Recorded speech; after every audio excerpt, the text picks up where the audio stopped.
Hi everyone, I am Striker Discom, your English teacher.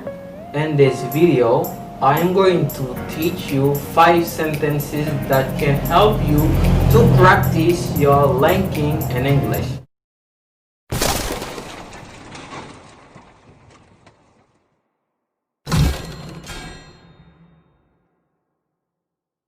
As you can notice, linking in English, liaison en anglais.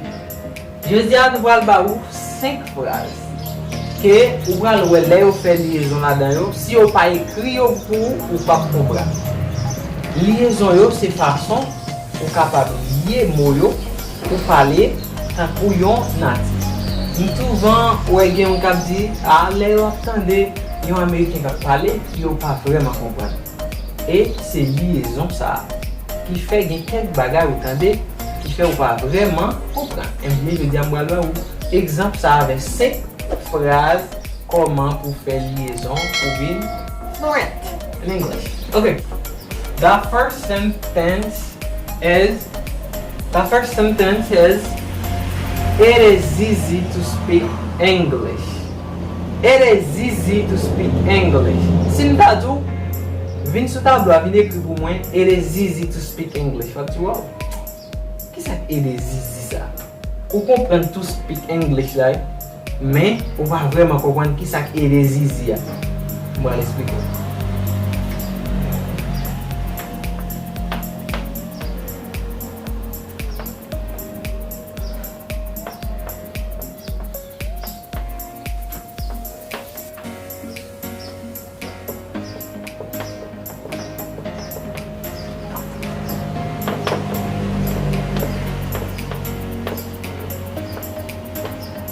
It is easy to speak English.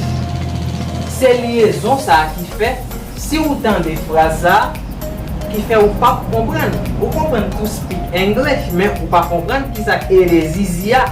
Si vous pas un big level in English, vous pas comprendre. Liaison, là on va lier mot pour comprendre. On dit it is easy.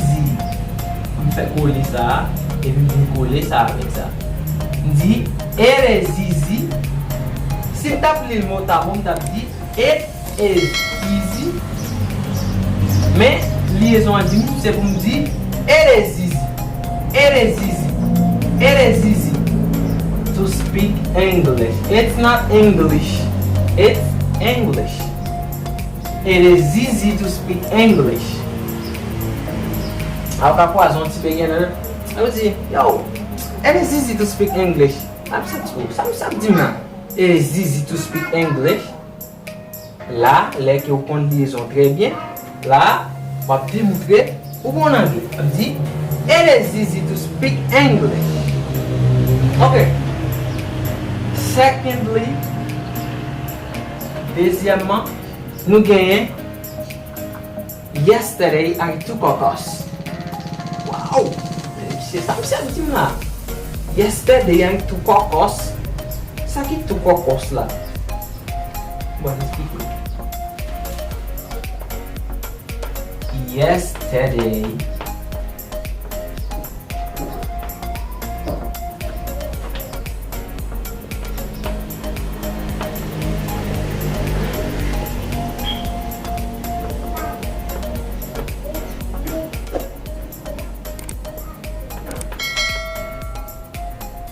si on beginner vient dans la pile, on va l'attendre.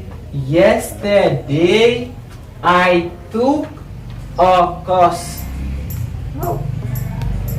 Ou même qui a un big level, on va dire yesterday I took a course.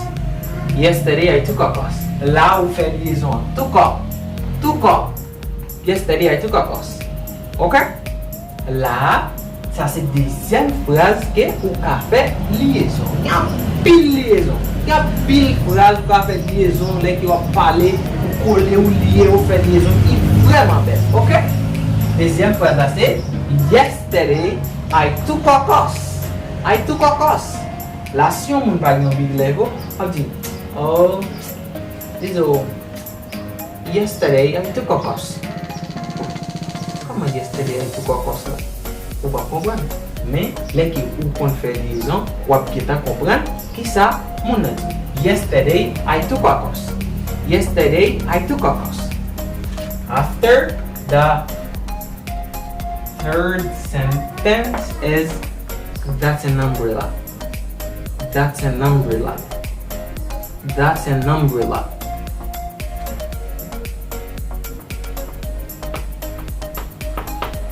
That's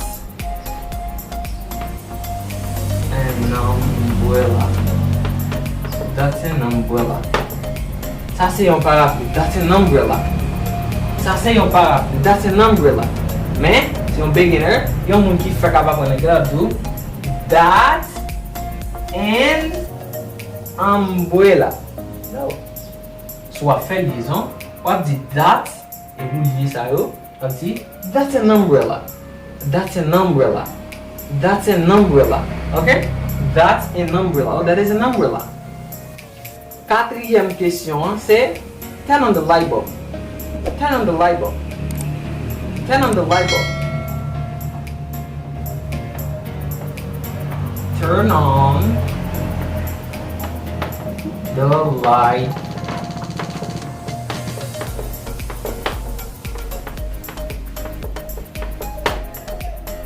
Turn on the light bulb. Turn on the light bulb. Si on begin à appeler, la dit turn on the light bulb. No. Mais moi-même, pour liaison, on va faire ça. Elle dit si besoin de faire ouais, on parle anglais like an American. On dit turn on the light bulb. Lier ça ensemble pour Léo. On dit turn on the light bulb. Turn on the light bulb. Turn on the light bulb. In the last sentence is DLS has a great teaching staff. DLS has a great teaching staff. On comprend DLS là, mais on pose cette question ça a Zoa. DLS has a great teaching staff. On comprend DLS, on dit ça a Zoa.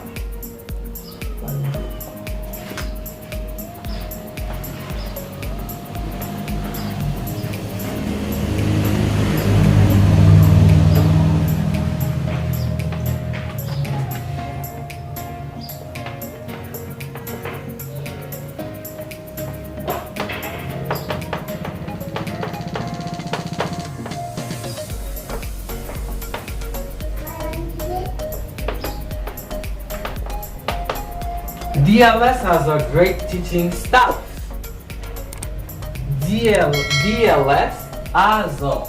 Mais ça me fait liaison. Qui c'est has a? Je lier ça pour Léo. Il va avoir as a.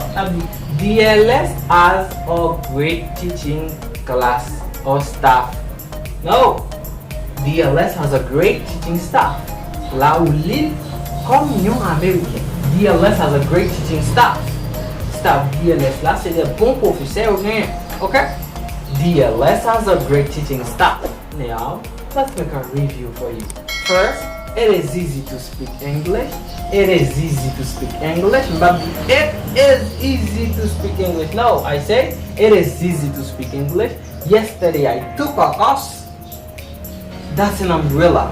Turn on the light bulb. DLS has a great teaching staff. Okay? C'est tout ça nous avons pour vous dans la leçon ça. Nous sommes pas 5 petites phrases pour nous montrer comment vous êtes capable de faire liaison là-dedans. Pas oublier, like vidéo en like et puis abonnez avec la chaîne là sur votre professeur. Partagez la famille, partagez l'examen, partagez dans tout le monde. OK? Goodbye.